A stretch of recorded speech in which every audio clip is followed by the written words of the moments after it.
Have you noticed how a minor misunderstanding between adults can fester for years, destroying entire relationships?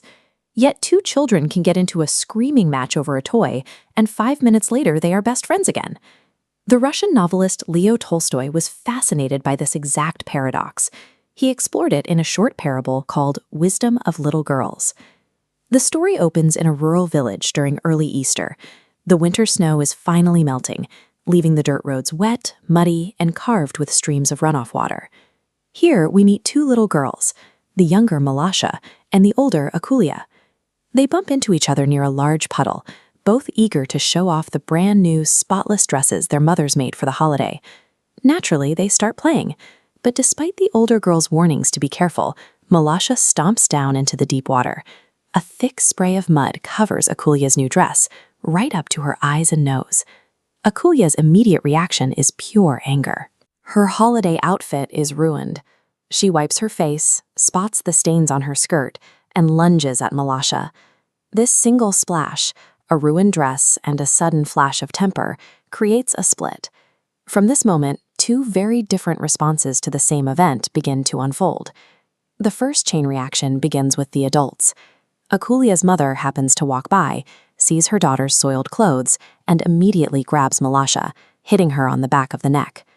The crying girl draws the attention of her own mother, who rushes out into the street. Instantly, the dispute shifts away from the dirty fabric and turns into a defense of maternal pride. The focus is no longer on the children, but on the perceived insult to each household. The shouting draws the neighbors, then the men step out of their houses to join the fray.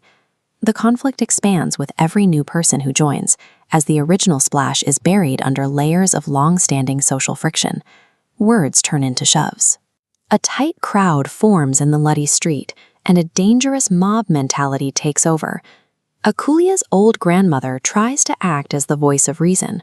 She steps directly into the center of the angry men, begging them to remember that today is a holiday meant for rejoicing, not fighting. They practically knock her off her feet. Looking at Tolstoy's original text, we can see the complete breakdown in communication among the adults. The page describes a crowd with everyone shouting and no one listening. The dispute had very nearly come to blows. The adults have completely forgotten the girls. They are trapped in a self-sustaining feedback loop of pride, entirely disconnected from the original offense. While this proxy war is raging, where are the two victims? Akulia hasn't been holding a grudge.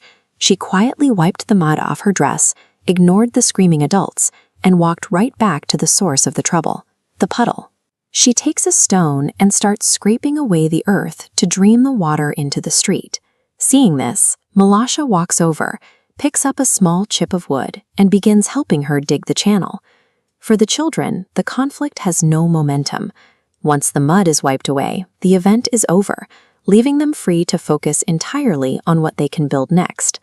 And right as the adult men raise their fists to throw the first punches, these two diverging timelines physically collide.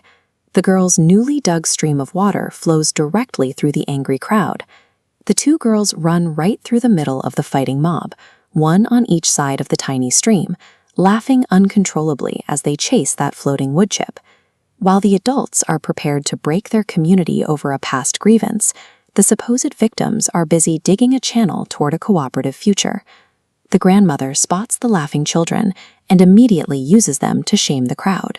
She asks the men how they can fight over the girls when the girls themselves have completely forgotten about the incident. They are wiser than you, she tells them. Confronted with their own foolishness, the men look at the children and finally feel ashamed. They laugh at their absurd behavior and quietly walk back to their homes.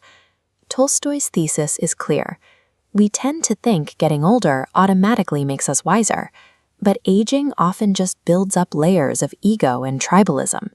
True wisdom is the capacity to let go of malice the moment it no longer serves us.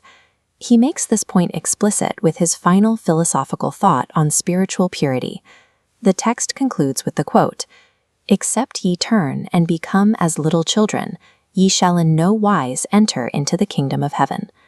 So the next time you find yourself digging your heels into a lingering argument, feeling that familiar swell of pride and anger, take a step back. Look at what you're actually defending and ask yourself, am I just fighting over a puddle?